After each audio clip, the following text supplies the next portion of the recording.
All right, everybody. This is the Hunting Gear Podcast. I'm your host, Dan Johnson. And today's guest, Mr. Aaron Helper from the In Camp Podcast. That's correct, right? The In Camp Podcast. It's In Camp Podcast, but it's Helper, but dyslexic, so it's Hepler. Hepler. Oh my God. Reading this. And dude, I should know better because not only have I had you on other podcasts before, but it's literally spelled out right in front of me. And if I knew how to read, then I would have been able to say that. Hepler. I'm telling you, it's idiot. dyslexic, man. It's backwards, you know? I know. Have you ever seen those little puzzles that they put and you look at it, you just glance at it and it's all these mumbo jumbo words all jumbled up. Yeah. But then your brain takes over and fixes it. Yeah. And It's like you can read the full sentence, you know exactly what it says, even though every word is misspelled. Yeah, exactly. And that's kind of how my last name is, for sure. Yeah. All right. We'll get a different last name. That's easier, buddy. Okay. So you can cut this out, but I got to tell you. So I have a buddy, and this will keep a secret because I know nobody listens to this. So my friend at work told all the girls that we work with, like all the female nurses we work with, that during nursing school, he was a male dancer. So it came up at the bar, right? And he was like, yeah, I used to dance back in school. And they were like, what? And they're like, yeah. He's like, yeah. And he's like, my stage names were Matthew Lincoln, and I don't remember what the other one was. So there are a couple girls that actually have him in their phone as like Matthew Lincoln. And so this came out at work the other day, and a couple other girls who hadn't heard it were like, what? He used to dance? And they're like, yeah, you didn't know that? And I'm like, kind of like, I don't think so. And he comes up to me, he's like, dude, I told them 3 years ago that I was a male dancer. And he's like, they still don't know that I wasn't. Oh, that's awesome. We're definitely keeping that part of the podcast in because that's how I roll. But I like tricking people. I've played a lot of tricks on people with my missing finger. Yeah. And so I'm all for little jokes like that. They're harmless. They don't hurt anybody. Yeah, man. They don't hurt anybody. I love pranks, but Yeah, I love pranks too. Right. I've learned my lesson that I should never prank my wife though. Yeah. Don't ever prank. She's not into the pranking lifestyle. I'll prank my kids. I'll jump out at them, scare the shit out of them. Yeah. Yeah. But best one I ever did was I bought a $5 cricket chirper on Amazon. It's like just a little chip. Yep. And you pull a thing and it doesn't go on a timer. It's just between 2 and 14 minutes. It'll chirp every now and then. Yeah. I put it in my manager's office and it took him 6 hours to figure it out. I definitely want to buy one of those. Yeah, I have. How big is it? It's just like a little. It's like this big, and it's like flat, and it's got tape on the back of it. And I stuck it under his book, like I put it in his bookshelf. And every time it go off, he'd be like, "What the heck?" And he was bringing people. Everybody knew that I did it, and we were all like keeping it a secret. And one of the nurse educators was like, "Whoa." He like pulls them in the office, and he's like turns the lights off, and he's like, "They chirp better in the dark." But dude, it was great. That's funny. I have a video of him because I put it in 2 people's office, and I have a video of him being like, I don't understand. I mean, they were in Rosalie's office too. They have to be coming through the vents. It has to be the vents. And he's like, it's hilarious. I love it. I love it. Before we get into the meat and potatoes of today's episode, we got to give a shout out to the partner of the Hunting Gear Podcast, and that is Reveal cellular trail cameras. Reveal has been doing some really amazing things in the cell cam space. Now, the way I look at it is this. Cell cams are badass, right? They let you know what's going on your property on more of a real-time thing. I like it because I'm lucky. I don't have the ability to use my cellular trail cameras like some people do, where they're able to like maybe pop right out their door and take advantage of the real time stuff. I can't do that because most of my farms, or all of my farms, are over 1 hour away to drive to. And so I can't keeping do that. you an honest man. Yeah, exactly. The cool thing though is, I get to take inventory. I love seeing the fawn recruitment. I love seeing the deer use the mock scrapes. I get a really good inventory that way. Of course, velvet season, getting the inventory, not having to wait 3 months to go check a trail camera and things like that. Yeah. And so I'm a huge fan of those applications. But what makes Reveal really stand out past all the other companies is the updates that they've recently made to their app itself. Um, I believe they have some predictive deer movement stuff on there. They have the ability to do some mapping. Excuse me, some mapping software as well, like dropping pins and things like that. Mhm. Seems to be standard procedure now with all that, the organization of the trail cam pictures, and then on top of that, just like the hard goods, right? The camera itself, the newer Ultra is badass, and I know from talking to some of the people in there, they have some amazing things that are going to be happening really soon within the next couple years that we should all be patiently excited about. So go check out tacticam.com/cameras and check out the Ultra and all the other versions that they have left for sale. And then go to any app store and download the Reveal platform app, and you'll be able to check out the functionality on there as well. So go check that out. Let's see here. Aaron, did you go to the ATA show this year? I did not. I've never Did actually been to the ATA show. Okay. All right. All Yeah. right, cool. Neither did I. So I didn't really get to walk around and see all of the new and exciting gear that's up and running around. And quite frankly, these days I don't unless I'm working with them or unless it pops up on social or I hear another serious guy talk about it. I don't keep in touch with the newer products too terribly much, or I shouldn't say the newer products because I get to hear and see them, but it's not like I used to be where I was a Yeah. gear nut like Yeah. into it. Yeah. Where do you find, or how do you educate yourself or read up on all of the newer products that are coming to market? Dude, it's kind of like I do miss a little bit the kind of nostalgia type thing that it is with show, because it's show season right now, Right. right? Like there's Right. shows happening everywhere. I did go to the Great American Outdoor Show here. Spent 2 days. I went to 2 days at that. Mhm. And so I got to see some cool gear, but most of my stuff there is like getting to see people because I used to Yep. run the booth with Exodus Outdoor Gear with Yep. Chad and Jake and stuff, and uh, so most of it's like, hey man, how's it going? How's things? But Mm. saw a couple cool things there, but honestly, it's the kind of the same way. Like I'm either listening to, I listen to some of your podcasts, I listen to Clint's podcast and Jeremy Dinsmore or Mitch or whatever, and maybe I'll pick up something from them or be like, hey, what do you? I see you're using this. What do you think about that? And it's usually Yeah. mostly it's word of mouth. Yeah. Or just doing my own research because I didn't like something that I've used and I need Yeah. a better version of whatever that is. Yeah. What's the last example you could give us about something not working, and then you went out, or you weren't happy with a piece of gear and you went out and started looking for the replacement for it? So there's always like kind of compromises, right? So I'll use my pack as an example. Um, I don't know if it's the most recent thing, but it's something that stands out the most.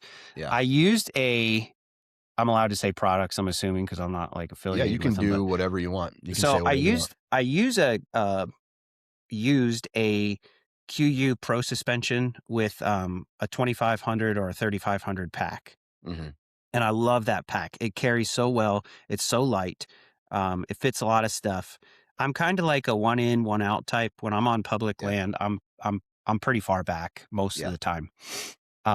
And I like to pack my deer out, so I want to carry as much as possible. And sometimes, like if I'm by myself, I'm going to have to take another trip most of the time. Mhm. But the one thing that I found that I didn't love about that pack was that it doesn't have a meat shelf, right? It just Mm. has straps on the bottom. Great for elk quarters because they're big, right? And they fit in that, and the straps aren't a big deal. But when you put two deer quarters in that. They kind of slide out the sides, slide down the middle, Mm-hmm. and it's kind of hard to tie the load in, and you need extra bungee cords and then straps up and down and hope it doesn't fall out while you're like Yeah. biking out or whatever. Right. So I ended up going with a Mystery Ranch pop-up 40. Mm-hmm. It's a heavier pack, but it has a nice meat shelf. It's got a little bit more room to like, I've lost a lot of clothes Mm-hmm. with my QU pack because I'll end up not being able to stuff them in the pack and they fall out the sides or something like that. So that was one thing that I ended up upgrading because I just needed that little tweak, the thing Mm-hmm. that held the load in better. And I've packed out deer with it and it's been fantastic. I can carry, uh, two hindquarters and both front shoulders, and hopefully I have a buddy that can carry any loose meat. And then, pack my gear on top of that. And then if I'm carrying a bow, I can actually strap my bow on the back of the pack yet too. So Yeah. it's got a lot of load carrying capacity, and it ends up being a lot of weight, but it carries it well. So that was something that was really important. You find like these small tweaks are usually what you need to Yeah. to fix your gear. And so what was the replacement? Say that again. You went from one Kuyu, and what was the next product that you I ended up picked up? getting a mystery. Actually, I ended up going through three things. I used to use a QU. It was a pro suspension with like the carbon fiber frame and Yep. a 2500 pack, and the pack wasn't big Okay. enough. I was losing stuff. So I Yep. was like, well, I'll just get a bigger pack. But then it didn't solve the meat shelf problem. So I went with a Mystery Ranch pop-up 40. Okay. And that's kind of really solved a lot of problems for me. Yeah. I've been lucky enough to where wherever I hunt, even though I've killed whitetail like in South Dakota, Hmm. um, dude, I knew the rancher of the walk-in. Yeah. And Yeah. so he just pulled a side by side up to it, and we threw it in there, right? Yeah. Yeah. I've never had to pack out um, anything, any whitetail per Hmm. se. Hmm. Now, for example, mule deer, packing a mule deer out all those years, it's been the meat shelf didn't bother me. I've never had to pack an elk out, so I haven't had to go through that hell yet. Yeah. But um, but the mule deer that we ended up packing out was a gigantic bodied mule deer, Yeah. and I had a Mystery Ranch Metcalf, Yeah. and that's a bigger one. Hmm. It carries everything I need, and it also carries a lot of meat, right? Yeah. That's like a 5500, I think, I isn't believe it? it's pretty Yeah. big. It's It's a big pretty pack. big. Yeah. It might even be 4,500. I can't remember. Either way, it's a bigger It's big. one. Yeah. My Yeah. buddy has that one. Yeah. Yeah. And so it's very comfortable. It sets on the hips well. And when you're carrying heavy loads, even when I've been carrying heavy loads like doing a spike camp Hmm. where we would load all of our tents and our food and everything we needed onto that pack, get it in there, set up camp, and then we go, we have a spike camp, and that's been carrying a heavy weight on the hips. And that's one thing that I've found with a pack, even a decent whitetail pack, where you're probably not traveling as far, you're Hmm. probably not carrying as heavy of loads in and Hmm. out of the timber. Hmm. Hmm. But for out west, the thing that I noticed the most that helps me over all the packs that I've had is the hip belt Hmm. and the shoulder straps, Yep. because sometimes those shoulder straps don't come down far enough Yep. for a bigger chested. Yep. I'm not a huge dude, Yeah. but I guess I have like a 54-inch chest Yeah. around there, and sometimes those straps only come to about here, and I Hmm. really need them to come or to where my trap is, and Yeah. I need them to come down a little bit further, and that's Yeah. what the Mystery Ranch allowed me to do. And their hip belt is very comfortable, sets on the hip, tighten it up really well, and you can get in there with some really heavy loads. Yeah. Yeah. I find the hip belt to be super helpful too. And Yeah. like I said, the QU pack almost carries the load better. If I was Yeah. to go out west, I probably would carry my QU because I wouldn't, if I was elk hunting, because I wouldn't be Right. worried about the load kind of falling apart. But I do have some problems with my thoracic spine. So I maybe have old compression frac, but I get like muscle spasms there all the time. Right. So it's actually easier for me to pack a deer out than it is to drag it. Usually if Right. I drag a deer, I hurt for days Yeah. after that. But carrying capacity, they're both about the same. As far as hiking goes, the QU is probably a little more comfortable in that western territory. You can carry water a little bit better. Yeah. Super important when you're at elevation. I didn't actually have to pack my elk out when I went. I did a like a public land drop camp. The guides dropped us off at a in a wall tent, and call us when you get one kind of thing. Yeah. Yeah. So they actually packed my bull out on horses, so I didn't have to worry about that. But as far as hiking around goes, man, the pack is definitely something to invest some money in. Yeah. And I'll tell you from the beginning why I ended up getting a really good pack, right? When I started hunting public land and we decided we're going to go really far in, a buddy and I did the thing, we actually started listening to you and Mark Kenyon a lot. And, then it was like Dan Infault became really popular in the bed Yeah. hunting thing and like get it.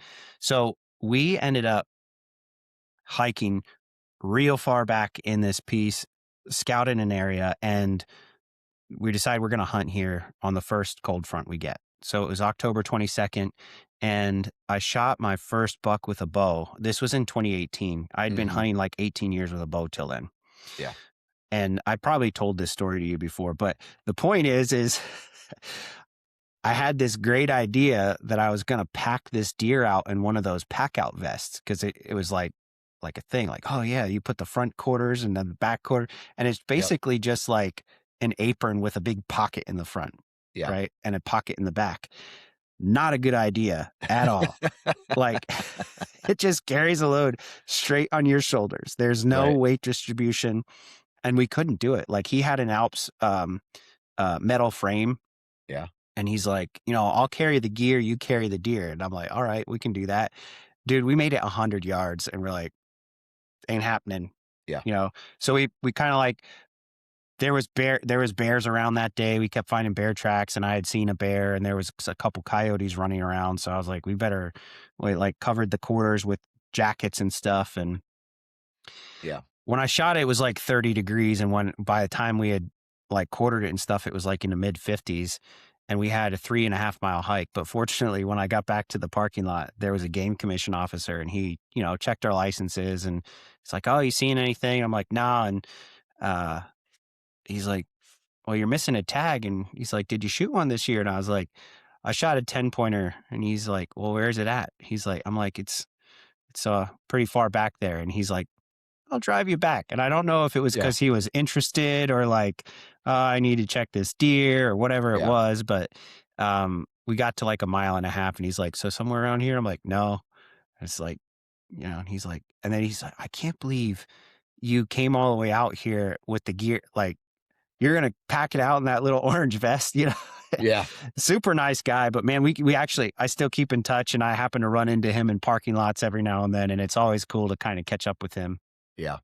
It was so long ago, but it's, something that's kind of cool story from the gear perspective. Yeah. So I've had that pack, that Metcalf for several years now, and it's awesome for out west, right? For several years, my pack for my whitetail was an afterthought. I don't know why I didn't care about it. I didn't really, how do I put this? I didn't care enough about my pack. I ran a Cabela's, dude, no frame backpack. I bought it at Cabela's, and it was almost like a school backpack. Yeah. To be honest with you. Yeah. For several years, stuffed all my stuff in that. No support. Strap sucked, everything, and I just toughed it out.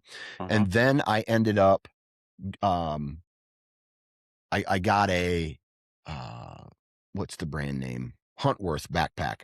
Again, another school backpack, and it just was not doing the trick. And then I started running a backpack, like a whitetail backpack. It looks like a school backpack, but it has the frame in it that a Western pack might have. And I'll tell you right now, dude, that changed how I carry things to the tree stand. Mhm. That little support, and it keeps the bag from collapsing as well down Right. on itself. I Right. can keep it open. I can flip the hood of it over, Mhm. and I can get all my clothes in. I can keep it open. Like, I can hang it different ways, and it's legit, and I love it because of the one reason, and it doesn't collapse in on itself. Yeah. I can hang it up. I actually hang it at about shoulder length, maybe when I'm standing hip height, and Mhm. it allows me to reach into it and keep it as a little storage facility. That's where I keep some water, or I keep my like snacks, Yeah. extra layers, things like that. The 3 vertical or horizontal straps on it allow me to, make sure my bow is strapped to it when I'm riding my e-bike or hiking in. There's 2 straps on the bottom where I'll put my big heavy coat or my extra big heavier layers if I, can't fit them into the top. It gives me everything I need as far as like little pouches for my thumb release. There's Yeah. enough pouches, the side pouches for extra water or whatever the case is. But the frame and the support of that outside of just a normal little backpack is not necessary, but it's awesome. Yeah. Yeah. Well, I mean, it's not like this stuff isn't like reinventing the wheel. I mean, Right. y- whitetail guys don't really need a giant pack with everything No. in. That was kind of like a suggestion that I got from Tony because, he's like a guy that likes to have a lot of stuff with him in the tree, Yeah. and he's like, I just got the biggest pack that I could get that wasn't so big that I had a whole bunch of extra room, but I could fit everything I wanted to have on a hunt. Right. And I'm kind of like, buy once, cry once, which obviously didn't happen because I still ended up changing some things. But, you know, the average whitetail guy isn't hunting that far in, and you don't really need to as a whitetail hunter. Or maybe you're hunting small parcels or a farm that you're lucky enough to get permission on. I hunt a farm too, and I can, I might not have a super long drag if I shoot does there.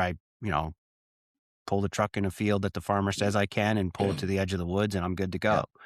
go. Um, and it is something, if I'm going on public hunts that are closer to like I killed my buck this year very close to access and I just drug it to the truck. And Yeah. that's like a run in with my saddle on and my platform in my under this arm and my Yeah. sticks under this arm, and Right.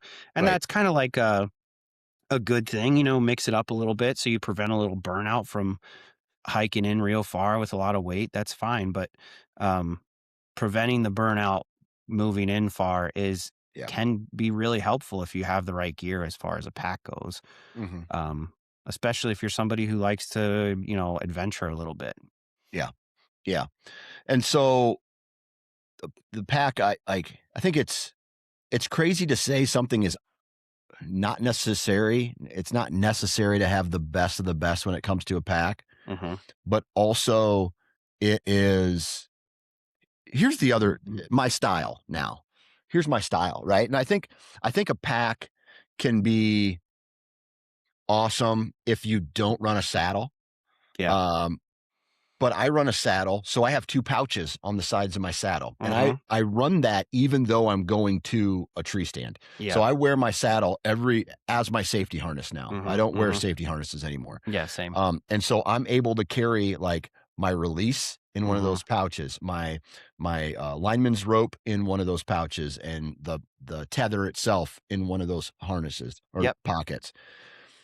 Also, with my bino harness, I wear a Vortex bino harness, Hmm.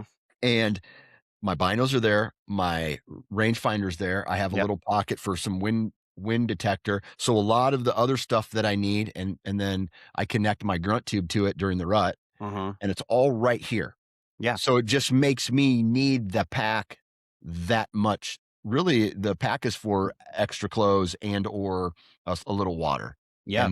and that's it, man. Yeah, and I agree with that. If I'm going in only a half a mile, I'm usually carrying a smaller pack and I'm wearing my saddle in. I don't always wear my saddle in if I'm going in far because the swamp ass gets real, Yeah.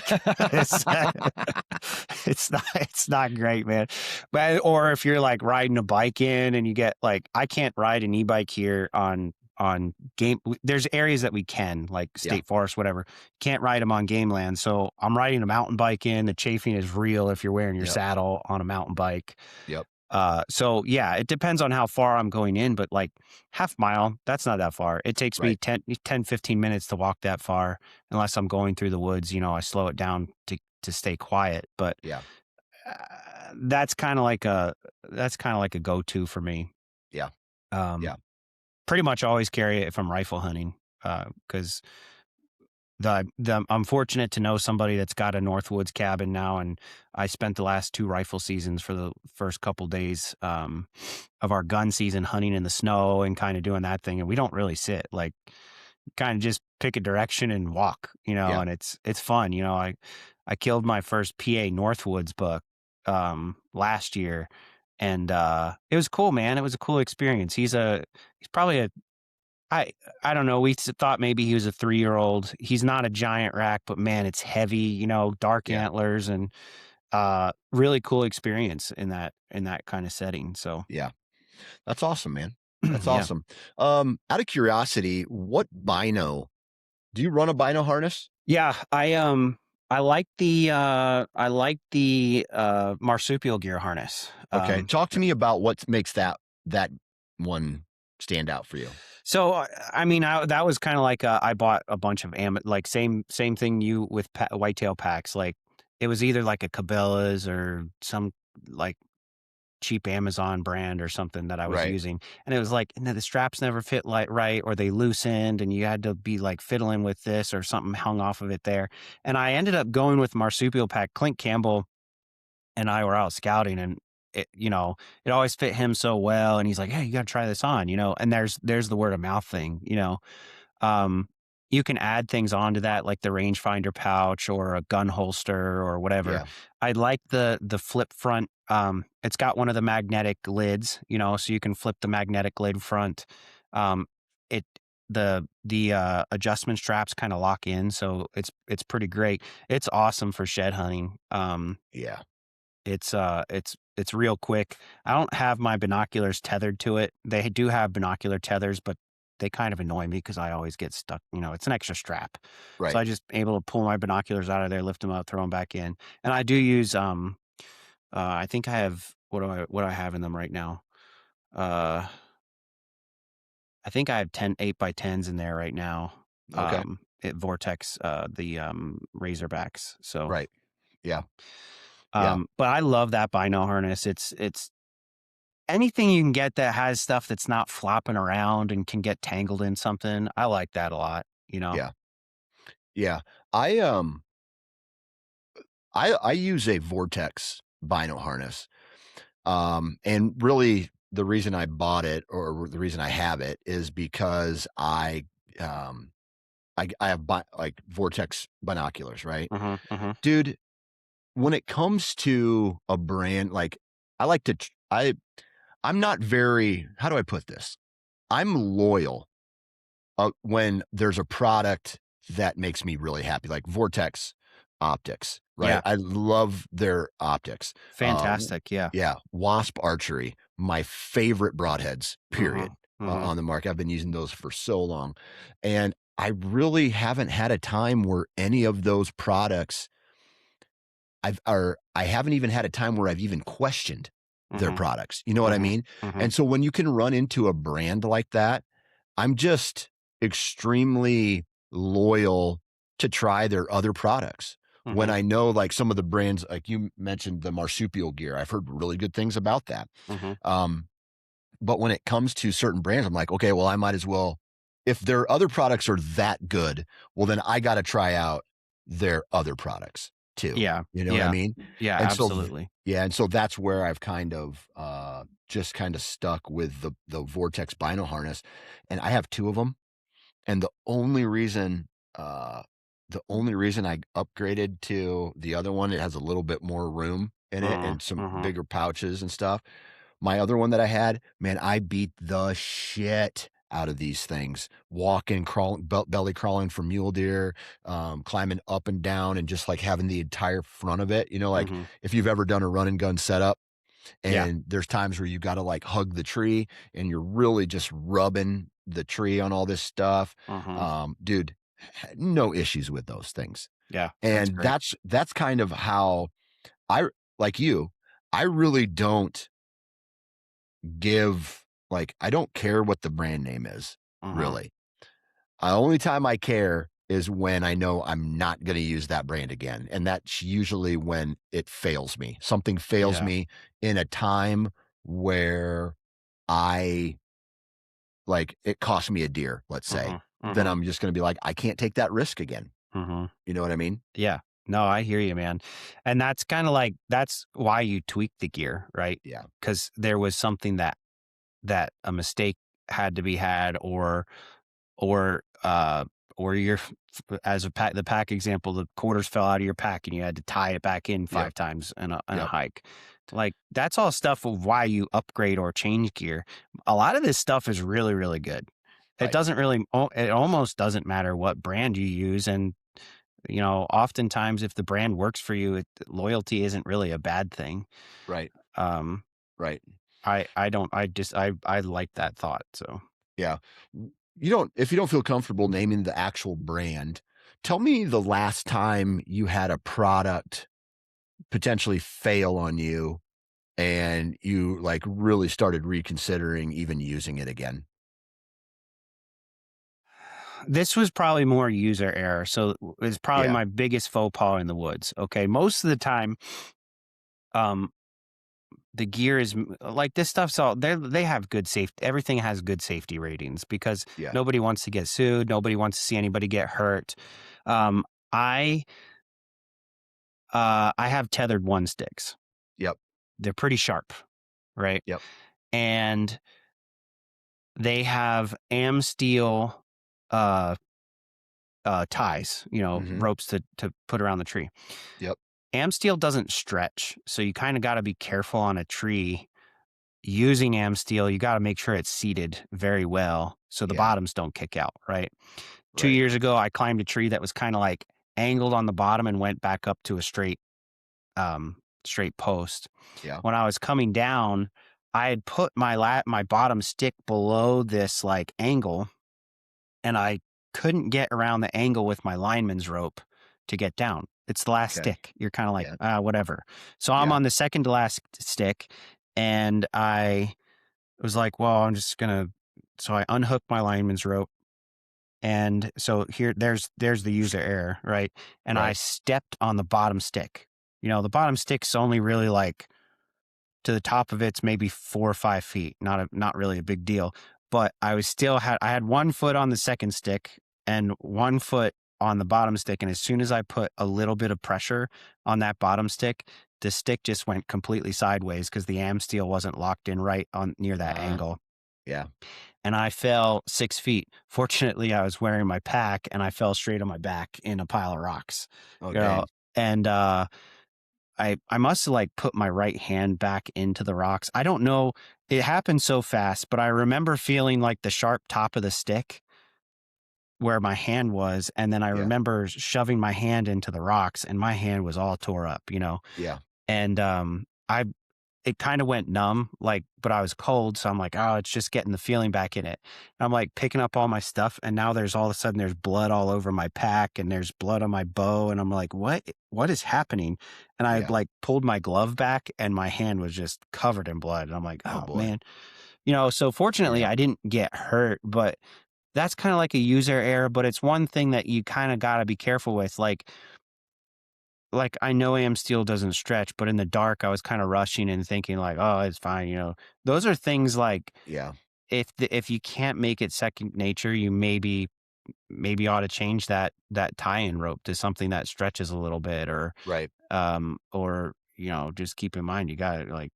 I don't know that it would have helped if I would have had my lineman's rope on. I probably would have smashed my face into the second Yeah. stick, but I don't know. Yeah. User error though, Yeah. A mostly. little bit of user error. Yeah. I'm trying to think the last time that I had an issue and I felt like it maybe cost me a deer. and I'm lucky it wasn't on a big buck, but it was secondary market lighted knocks. Mm. And again, this potentially could be user error, but I felt like I followed the instructions to get them in. And this was several years ago before the technology had changed to make it like real easy. I think now it's just like even a button. Mm-hmm. Like you can push a button on them or something like that and they go. Mm-hmm. But so I'm that guy who's like, all right, if I'm going to use something, I want to practice with it first, right? I'm not just Yeah. going to throw a lighted knock on my arrow Mm-hmm. and, all of a sudden just go out and hunt with it. Like that's Yeah. not me. Yeah. And so I got these lighted knocks. I put them on my arrow because I felt it would be cool to see the trajectory of the arrow or potentially, see where the arrow fell out at if the light's on and maybe help me recover deer, whatever the case is. And as I'm shooting it, like practicing with them, I could not get the lights to turn off Oh no. on them. Okay. Yeah. And then also they kept like a couple of them would just kind of pop out when I would shoot them. A couple of them would stay on the string after I shot the arrow and it'd send my arrow down. And I started to have some consistency issues with that. And for some reason I was like, at 20 yards, it's not going to make a big difference because that's usually my shots or whatever. And number one, I couldn't get him to shut off. And number two, like I wouldn't say every time, but I would say maybe like 1 out of every 10 shots, my like it'd come out or Yeah. like I don't know. Maybe I didn't follow the instructions the right way. But I went out early season that year and I said I'm gonna grab a doe and get the freezer filled, draw back, everything's fine. Arrow, hit the release. Arrow goes and just shanks one direction, Ooh. and I Oh completely no. miss the doe at like 19 yards. Oh no. Um, the the lighted knock is on.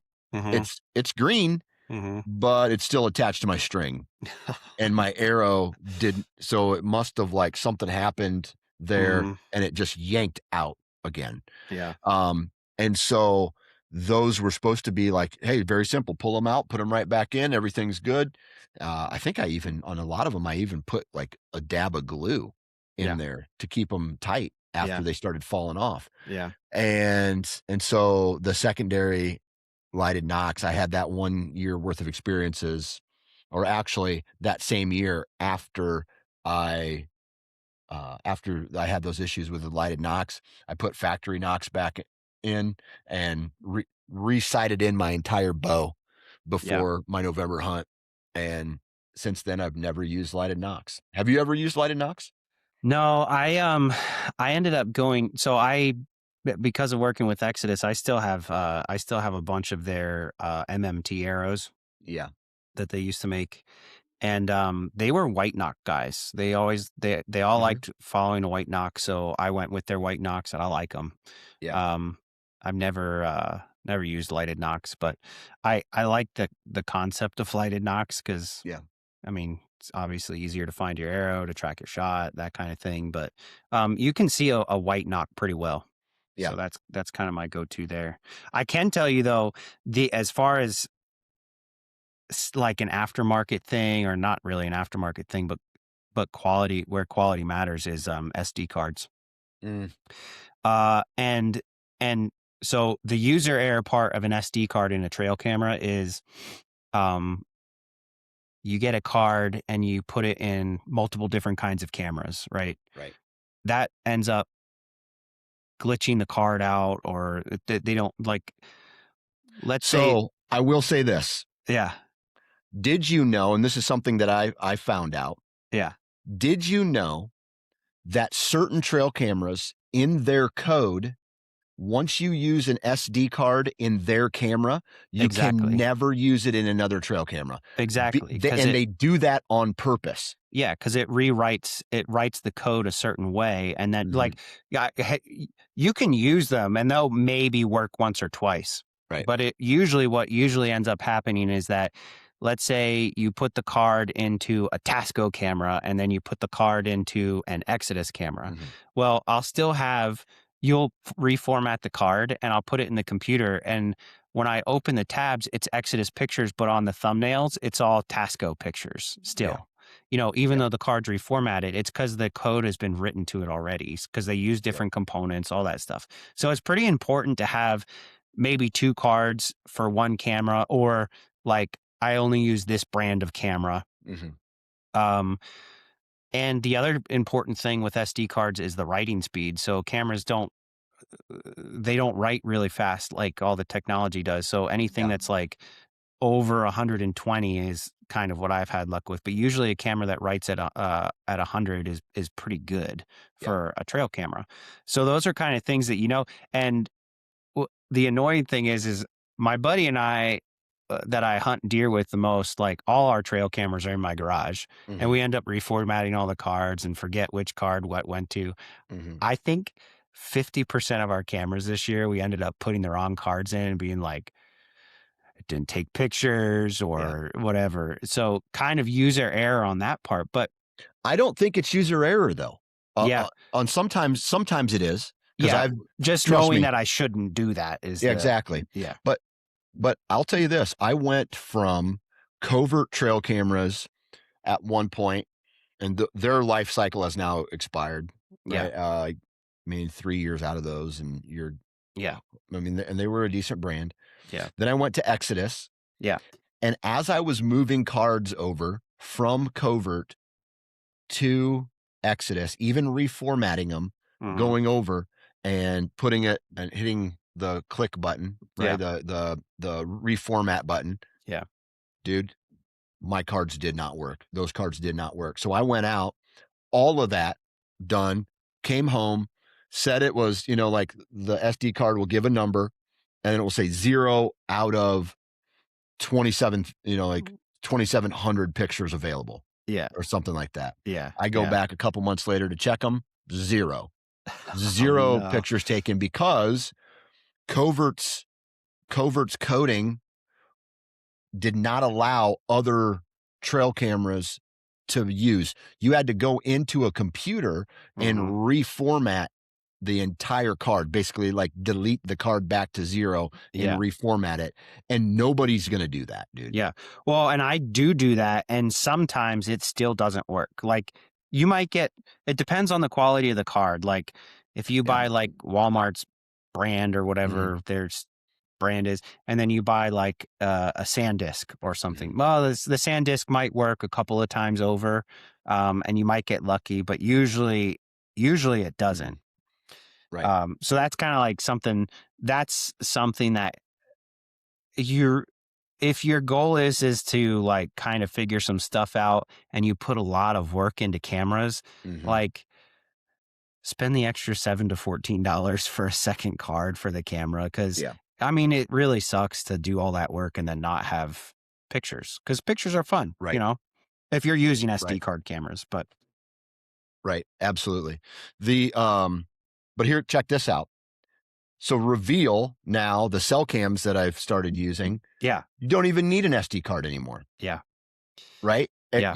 You would need it if you're in a iffy spot, Hmm. right? Because the camera will still take pictures whether or not there's cell service. Okay. So in some of the river bottom cameras or ground that I have, um, I just run my old Exodus cameras. Yeah. But but on the cell cams, dude, I don't need to worry about formatting anymore Hmm. Hmm. because it still sends the picture to your phone and that's where it's all housed now. Right. So you Right. don't even need that anymore. Right. And that, like, I'm telling you, in a handful of years, there won't even be SD cards anymore No, and it's kind of options like, in cameras. yeah. It's kind of a shame because I do like running SD card cameras and the cell reception can be kind of a problem. Yeah. Um, and I do feel like they force you to scout a little bit better. Uh-huh. I run cell cameras too. I like all of it. Yeah. Um, I think, uh, I think it's important to stay honest with those things. Yeah. I like integrity in hunters and I hope you use it, ethically. Yeah. So that being said, I think it's all fun. It's part of something that you can use as a tactic, and I think you can use it as a tool. Um, but that's how it goes from that. As far as testing gear, you mentioned you never like to go out before you practice with something. Yeah. And one thing I can remember, it didn't really happen to me, but I was there for it. When we we went, so I elk hunted with 4 people, right? And I bought one of those. We were talking about, water filtration before we went. And I bought one of those Grail, you know what I'm talking about? The Grail Mhm. water bottles that it's a cup and you squeeze the insert into it, takes like 0 time and it's Yep. almost a liter of water. Great product. Loved that thing so much for that entire hunt. And I'm like filling stuff up, no problem. My buddy's got like a 3-liter gravity drainage thing. And Mhm. when we're at the trailhead, we're like getting ready to go. He's like, "Oh, I don't know, borrow some of your water." And it's like, "Yeah, sure, whatever." And we get to the campsite. Now he's used this water thing in the past because we've gone on we have a couple state forests here you're allowed to camp in. So we've taken Mhm. our kids camping and used the water filter thing. They think that's fun. So one time we used his water filter for the first time he ever used it and it worked, right? Well, 3 years later, we go on an elk hunt. I'm like, "Did you check your water filter before you left?" And he's like, "Yeah, it's fine." I'm like, "Did you check it?" And he's like, "Nah, it worked last time I used it. Why wouldn't it work?" I'm like, okay. And we get to he's gonna listen to this, so he's gonna get mad, but we get to the thing and he fills this thing and no water goes through the filter. Like, Mhm. it won't drain. And I'm like, fortunately, the elk guides had like a 5-gallon gravity filter that Yeah. they had set up at the camp. So we could use that, but I'm like, "Man, we'd have been using my liter water bottle for everybody all week." Yeah. Man, I'll tell you this, I had an experience in 2000 and let's see, 14, 16, I believe it was. Uh-huh. It was my second trip to South Dakota. Uh-huh. I went by myself this time, and I was like 2 miles I was like a mile in, 2 Uh-huh. miles in, Uh-huh. and it was crazy because you know how Western public land is. I'm probably, I don't know, quarter mile from a road, Yeah. but in order to get to their public, you had to go through private, and Yeah. nobody wants to give you access to it. I didn't Right. have enough money at the time to pay trespassing fees, Right. and so I followed I parked at the trailhead and I walked in like a mile and a half, 2 miles, set up a tent, and it was warmer, so I was going through water way faster than what I did. Uh-huh. And I brought in like 4 liters with me, and that Uh-huh. lasted me like a day or two, Uh-huh. like a 2.5 days. And then I was like, okay, well, I have to get some more water. So I went down to this mud hole basically and tried to use this Yeah. pump filter Yeah. that I had. And previous years it worked fine, Mhm. and it worked in my elk, my on my elk hunts, but the pump water filter, something seized up in it Mhm. and it did not work. Oh, Okay. no. It did not work. Yeah. And so I had to make the decision, okay, well, what am I going to do now? And there is nothing worse than what I'm about to tell you. I had those little Iodine tablets. iodine tablets that kill everything that's in there, right? Yeah. Makes the water clean, but it does not remove grains of dirt and And sand taste. and the Oh. taste out of it. Oh. Okay. So the water was good to drink, but I was Yeah. drinking like sand water, Oh. and it was brown. And I was just like, God, I have to make a choice. Do I hike back out and go get some water somewhere and then hike it back in, or do I Mhm. stay here?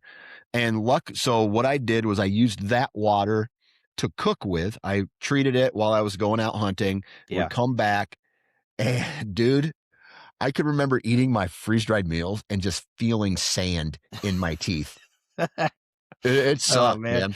Or Dude. drinking the last day I decided to do it, I was in my Nalgene bottle. I was drinking water, and the sediment would sink to the bottom of it. Ugh, It was brown water, and I was like, "Oh my god." I that's ran a rough. risk and probably shouldn't have done it, but, I threw in 1 extra iodine tablet in there just to double make sure. It tasted like shit, dude. I mean, honestly, they're a good backup, like, Yeah. in a pinch, in an emergency or whatever. That's something else, man. The food too, like, I don't know if Chad Sylvester ever told you that story, but he had some dehydrated meals on an elk hunt 2 years ago. And he had like a really rough day. Like nobody wanted to cook anything. And he just Mhm. kind of like put the water on, sat down, poured the water in the thing, and it's dark. It was just when he got back real late from Yep. being out for elk, and he took a big spoonful of this granola cereal at night, and he's like, "It's moving," and he like looks in the bag, and it's full of earwigs. No shit. How did they get in? I don't know. Like I don't know if it was like they got in and laid eggs, or maybe there was a pinhole in it or something. But Oh he my had a God. whole mouthful of earwigs. I bet you he never used that brand again. Dude, he was like, it was he Chad. I'm sure he was pissed, Oh my God. But he's got a lot of good stories when it comes to that stuff. But man, Yeah. that's. I mean, I don't know what you're going to do about that. Check your bags for Yeah. pinholes. I don't know.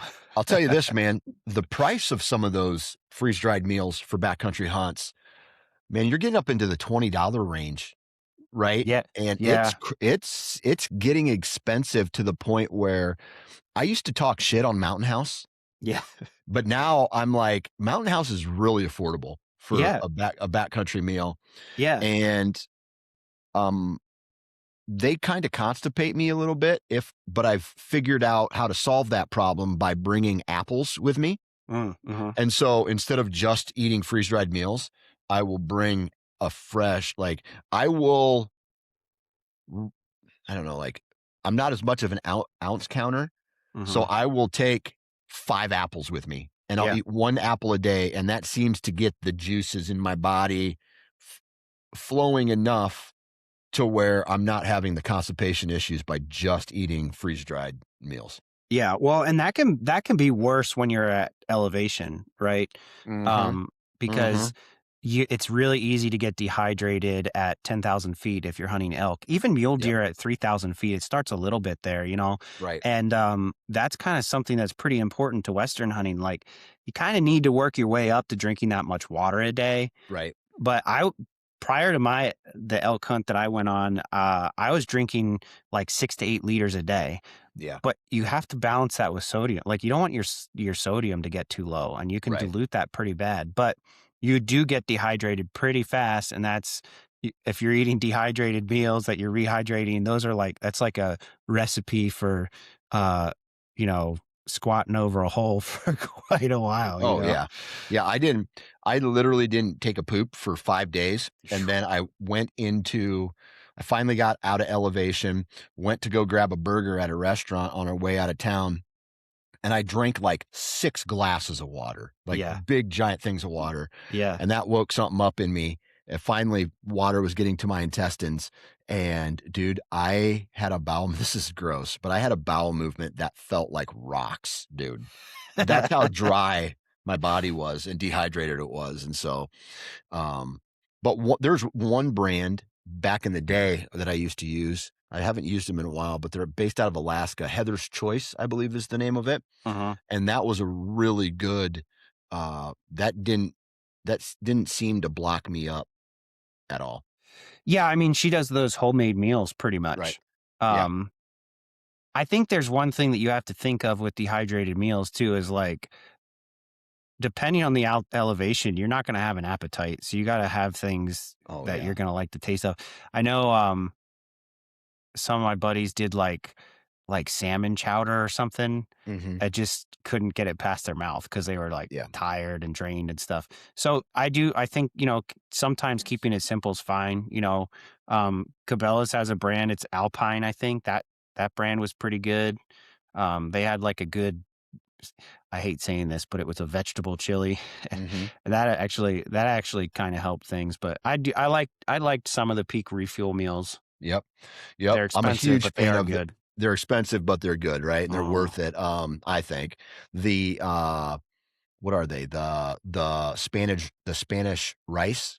yeah. It's like brown sugar rice or whatever. Oh my God, that's so good. Yeah. I Um, like the coconut chicken curry one is pretty good for a midweek thing.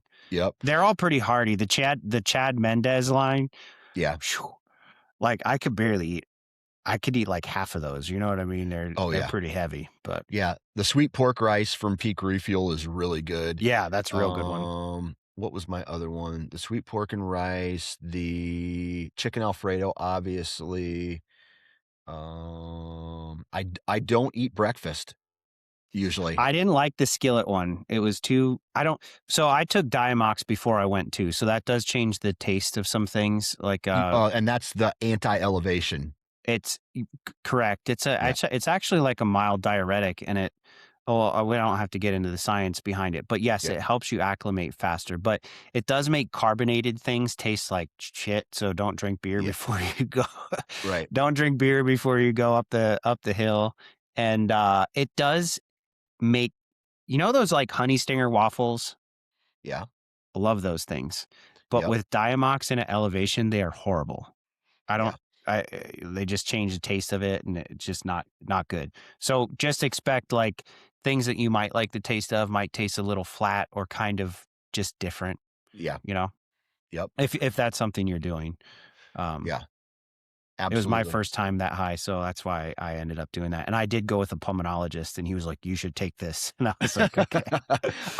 I didn't do that my first trip I went on, but Yeah. every other Western elk hunt at elevation, I definitely took those pills, man. Worth it 100%. Yeah, it just like honestly, it just what it does is it fixes contraction alkalosis Yeah. and just helps you acclimate faster. But Mhm. um I mean, I went with all medical professionals. Both my friends are one's a PA, one's a nurse practitioner, and then one of them's the pulmonary intensivist that I worked with for a long time. He's a big elk hunter, but Yeah. he goes usually he hunts in New Mexico and he takes it every time he goes.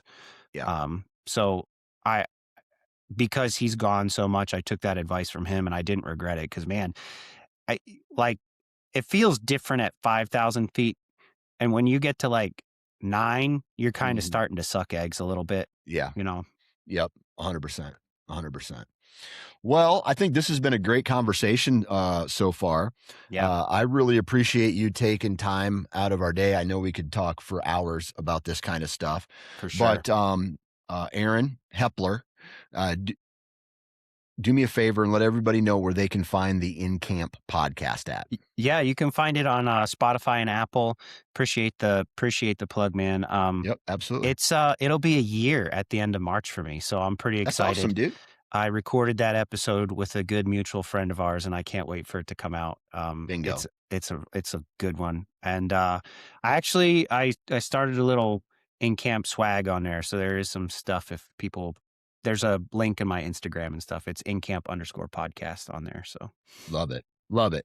All right, Aaron, man. Hopefully you have a good rest of your spring into the good summer. I know we're thinking about gear here a lot as we get it closer to or further away from the hunting season and closer to the next hunting season.